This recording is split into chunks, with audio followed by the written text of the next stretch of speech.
পুরাণ মতে রাজা সুরথ প্রচলন করেছিলেন দেবী বাসন্তীর আরাধনা।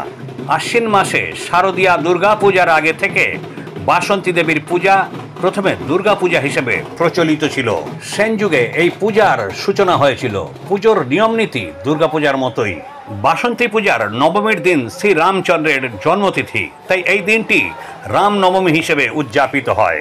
মুর্শিদাবাদ জেলায় আওরঙ্গাবাদে ভারত সেবাশ্রম সংঘে বাসন্তী দেবীর আরাধনা হয় 5 দিন ধরে। এবার ভারত সেবাশ্রম সংঘের পুজো 55 বছরে পদার্পণ করল।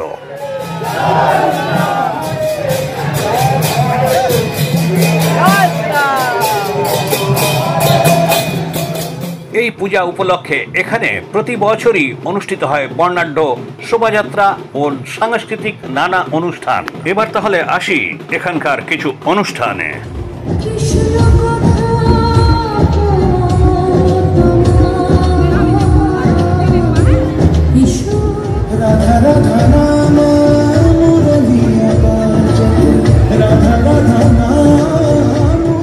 মুর্শিদাবাদ থেকে তাপস চক্রবর্তীর রিপোর্ট, এখন দিনকাল নিউজ, কলকাতা।